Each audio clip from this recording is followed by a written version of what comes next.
Dashboard में show कर रहा है 8 kmpl की माइलेज, और माइलेज है वो करीब 8.0 से ऊपर बढ़ ही नहीं रही।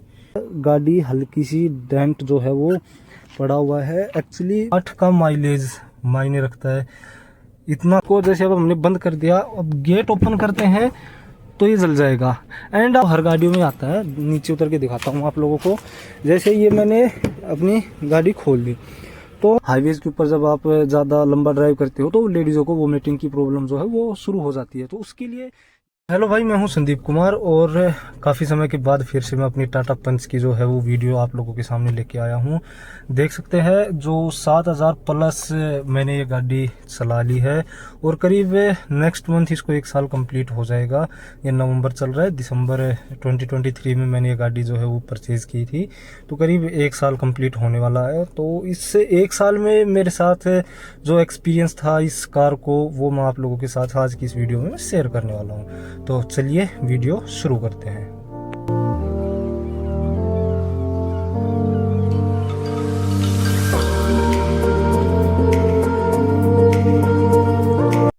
सबसे पहले मैं बात करता हूँ इसकी जो मेरे को मेजर इशू लगा इसमें। सबसे पहला वो है इसकी कैबिन लाइट। तो इसकी कैबिन लाइट में सिर्फ 2 ही मोड है। आप इसको या तो यहाँ पे ऑन कर सकते हो, जो कि इसका जो लाइट का नाइट के टाइम पे जो थ्रो है ना वो भी काफ़ी कम है। तो इसको या तो आप चेंज कराओ या इसी से काम चलाओ। दूसरा जो इसका मेन इशू है वो है कि इसको जैसे अब हमने बंद कर दिया, अब गेट ओपन करते हैं तो ये जल जाएगा। एंड आप कितनी ही कोशिश कर लो, अब ये बंद नहीं होगा। मैंने कोशिश कर ली, नहीं बंद हो रहा। और जैसे ही मैं अपनी गाड़ी का गेट बंद करता हूँ ये ऑटोमेटिकली बंद हो जाएगा। तो ये सबसे बड़ी फीचर है। पे अगर आप कहीं गाड़ी पार्क कर रखी हो और आपने गेट खोल दिया तो ये पूरी रात जलता ही रहेगा। तो एल्टो में भी ये फीचर आता है कि भाई 3 मोड होते हैं, डोर ओपनिंग का, ऑन का और ऑफ का। इसमें सिर्फ डोर ओपनिंग का तो मोड परमानेंट ऑन ही रहता है। तो ये एक जो है वो टाटा इम्प्रूव कर सकता है इस चीज़ को। एंड सेकंड है जो इसका हेडलाइट का थ्रो है ना रात के टाइम में, वो ना के बराबर है। इसका ऑप्शन यही है कि या तो आप इसकी हेडलाइट का जो बल्ब है वो आप आफ्टर मार्केट चेंज करवा सकते हैं, या फिर आपको इसी से काम चलाना पड़ेगा। जो अपनी हाईवेज पर स्ट्रीट लाइट होती है, अक्सर हर जगह पर तो होती नहीं है, लेकिन जहाँ जहाँ आपको जो स्ट्रीट लाइट होती है उन्हीं के सहारे आपको रात को ड्राइव करना पड़ेगा। और जैसे जैसे अब सर्दियों का टाइम आने वाला है, धुंध भी पड़ेगी, फॉग भी पड़ेगी, तो उससे इसकी जो विजिबिलिटी है ना वो काफ़ी ना के बराबर हो जाती है। तो एटलीस्ट कम से कम इतना तो टाटा करके दे हमें कि भाई इसकी जो विजिबिलिटी है वो तो अप्रोक्स लेवल पे हो, जिस प्राइस पॉइंट पे गाड़ी आ रही है उस लेवल का तो हो।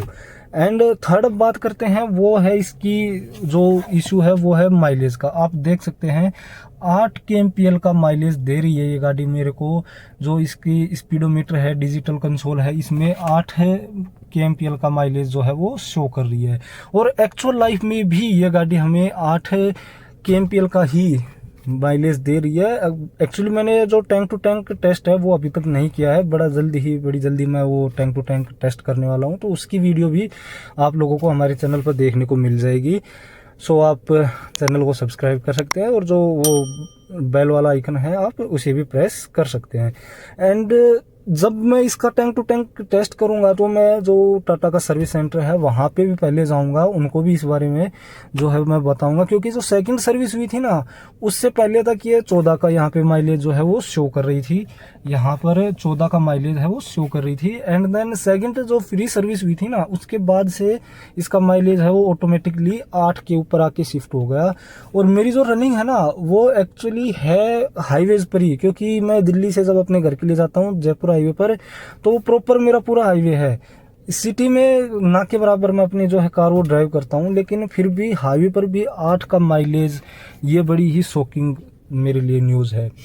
एंड अगर अब इसकी जो थर्ड में जो मेरे को अच्छी नहीं लगी वो मैं अगर आपको बात बताऊं, तो यहाँ पर जो ये लॉक अनलॉक बटन है ना इसकी प्लेसमेंट भी बड़ी ही ख़राब है। क्योंकि यहाँ पर ये लॉक हो जाएगा। अब जैसे मैं गेट बंद कर दिया, अब ये लॉक हो गया, एंड चारों गेट ही लॉक हो गए पीछे के भी। तो जैसे अगर हम हाईवेज पर चल रहे हैं तो वहाँ पर अगर पीछे कोई बच्चा बैठा हुआ है तो उसके लिए ये चलती गाड़ी को खोल के और गेट खोलना कोई बड़ी बात नहीं है। तो इसमें भी इम्प्रूवमेंट हो सकता है। जो अनलॉकिंग का जो रिप्ले फीचर आता है वो यहाँ पर भी दिया जा सकता है या यहाँ पर दिया जा सकता है, यानी जो डोर हैंडल है उसी को आप लॉक अनलॉक, मेरे को ये थोड़ी चीज़ जो है वो डिसअपॉइंटिंग लगी, क्योंकि इसका एक फीचर और भी है। जैसे वो तो हर गाड़ियों में आता है, नीचे उतर के दिखाता हूँ आप लोगों को। जैसे ये मैंने अपनी गाड़ी खोल दी तो इसके यहाँ पर आप देख सकते हैं ये है चाइल्ड सेफ्टी फीचर। अगर आप इसको ऑन कर देते हैं एंड गेट को बंद कर देते हैं तो अब सिर्फ गेट जो है वो बाहर से ही ओपन होगा। मैं उधर से चल के आप लोगों को ये खोल के दिखाता हूँ। बेसिकली ये अब अंदर से ये जो गेट है वो ओपन नहीं होगा। थोड़ा सीट को मैं आगे करता हूँ।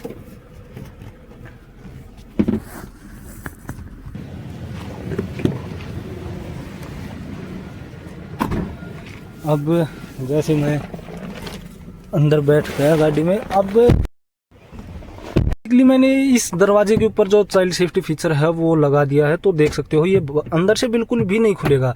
तो जैसे हम हाईवेज पर अगर गाड़ी चल रही है तो ये प्रॉब्लम दूर हो जाती है कि भाई बच्चा कहीं पीछे बैठे बैठे दरवाजा न खोल दे, क्योंकि अक्सर म्यूजिक बजता रहता है गाड़ी में, तो पीछे से क्या एक्टिविटी हो रही है वो ड्राइवर के ज़्यादा नॉलेज में नहीं रहती, क्योंकि हाईवे के ऊपर पूरा कंसंट्रेट आगे रखना पड़ता है, सामने रखना पड़ता है।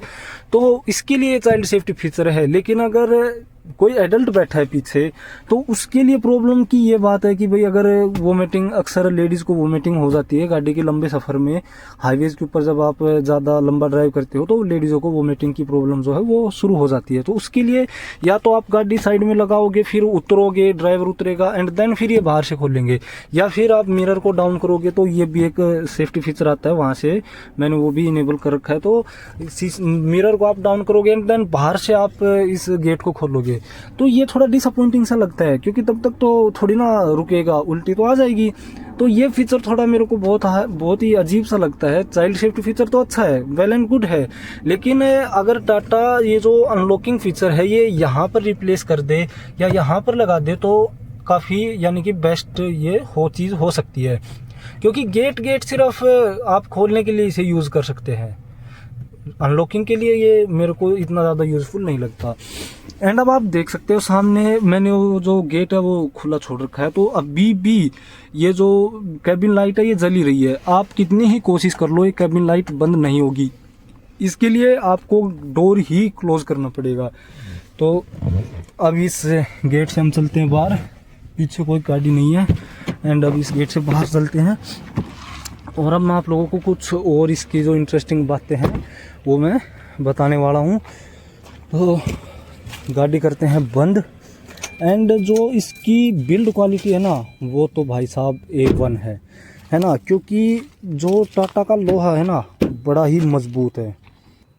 एक चीज़ दिखाता हूँ, यहाँ पर गाड़ी हल्की सी डेंट जो है वो पड़ा हुआ है। एक्चुअली मैं कहीं आ रहा था मार्केट में, यानी सिटी में ड्राइव कर रहा था, तो एक ट्रक से ये जो है एक्सीडेंट हुआ था। तो इसकी बिल्ड क्वालिटी अच्छी होने के साथ साथ इसका ड्रॉबैक ये भी है कि ये मामूली टचिंग थी, सिर्फ मामूली टचिंग। और इसी के साथ देख सकते हो जैसे ही गेट में ये को ड्राइवर साइड गेट ओपन करता हूँ तो यहाँ पर ये देख सकते हो, जूम करके दिखाने की कोशिश करता हूँ, यहाँ से ये चीज़ें रगड़ा खाने लगी, रब होने लगी है, क्योंकि ये दोनों पैनल के अंदर नीचे गैप बहुत कम था। तो जैसे ही वो ऊपर से डेंट पड़ा तो ये पैनल का गैप है वो बिल्कुल ही सट गया एंड ऊपर से इसका जो पैनल का गैप है वो काफ़ी ज़्यादा है और नीचे आते आते ये बिल्कुल ही पैनल गैप है वो ख़त्म हो चुका है। ये इसी का नहीं है, आप अगर ड्राइवर साइड भी मैं आप लोगों को दिखाऊं तो ड्राइवर साइड भी यही चीज़ हो रखी है।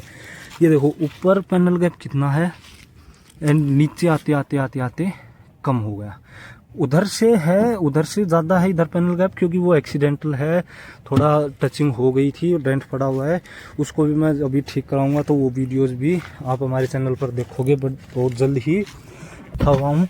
और गाड़ी अभी ऑन है और देख सकते हो यहाँ पर इंजन लाइट जो है वो आप लोगों को दिख रही होगी स्पीडोमीटर में। तो ऐसी भी काफ़ी बार मेरे को प्रॉब्लम हुई है कि भाई जो अपना स्पीडोमीटर है डिजिटल, ये जो कंसोल है, इसमें कुछ जो चीज़ें होती है ना, कुछ लाइट्स जो होती है वो ऑटोमेटिकली चलते चलते शो होने लगती है। तो मैंने काफ़ी बार इसके बारे में सर्विस सेंटर पर भी बोला, लेकिन वहाँ से मेरे को कोई क्लियर रेस्पॉन्स नहीं आया। एक क्लिप है, जब मैं राजस्थान अलवर के ट्रिप पे गया हुआ था, तो शाम के टाइम पे चलते चलते वो जो लाइट है वो डिस्प्ले पर आने लग गई थी। वो क्लिप भी मैं इस वीडियो में ऐड कर दूंगा ताकि आप लोग देख सकते हो और अपने हिसाब से इस चीज़ का अंदाज़ा लगा सकते हो। क्योंकि ये जो चीज़ें है ना, ये काफ़ी डिसअपॉइंटिंग लगती है जब हम किसी लंबी ट्रिप पे जा रहे हैं और अचानक से कुछ ऐसी मिस्टेक गाड़ी दिखाने लगे, तो ट्रिप का जो मज़ा है वो बिल्कुल ख़राब हो जाता है। यानी कोई मज़ा नहीं रहता ट्रिप का, क्योंकि अंदर से रहता है यार गाड़ी कहीं बीच रास्ते में हमें धोखा ना दे दे। लेकिन ऐसा नहीं होता है, क्योंकि ये टाटा की गाड़ी है तो इसमें इतनी रिलायबिलिटी है, आपको अपनी डेस्टिनेशन तक तो ये पहुंचा ही देगी। ऐसा चीज़ में कोई दिक्कत नहीं आती, क्योंकि जिस प्राइस पॉइंट पर ये गाड़ी आती है ना, फीचर्स है नो डाउट, फीचर बहुत ही जेन्युइन और बढ़िया फीचर है। इसका जो इंटीरियर है डैशबोर्ड का काफ़ी बेस्ट है। एंड ये जो आप देख सकते हो एसी के जो क्लाइमेट कंट्रोल है, ये भी है मैनुअल, लेकिन ये एक टाइप से आप लोगों को देखने पर ऐसा लगेगा, जो पीछे बैठते हैं तो ऐसा देखने को लगता है कि ये ऑटोमेटिक जैसे हो। तो नो डाउट गाड़ी A1 है, लेकिन जो छोटी छोटी मिस्टेक है, जैसे ये कैबिन लाइट की हो गई, ये मेरे को बहुत ज़्यादा दिक्कत देती है। एंड सेकंड जो इसकी हेडलाइट की है, अब नाइट की कोई क्लिप होगी तो मैं ज़रूर उसको ऐड करूँगा, कोशिश करूँगा आप लोगों को दिखाने की। तो जो हेडलाइट का थ्रो हो गया, एंड देन इसके बाद जो माइलेज है वो हो गई, ठीक है। और उसके अलावा ये जो लॉक अनलॉक के जो फीचर्स हो गए, ये कुछ से ऐसे पॉइंट्स हैं जो अगर टाटा चाहे तो इनको इम्प्रूव कर सकती है। कॉस्ट कटिंग ठीक है, अपनी जगह है, लेकिन कम से कम इतना तो करो कि भाई रिलायबल चीज़ों के ऊपर कॉस्ट कटिंग करो। अब इसी में अनलॉक लॉक का फीचर दे दिया, एंड ये तो गलत है, क्योंकि पीछे जब अगर बच्चे बैठे हुए तो सेफ्टी पर्पज से इतना ठीक नहीं है, मैं ऐसा मेरा ऐसा मानना है।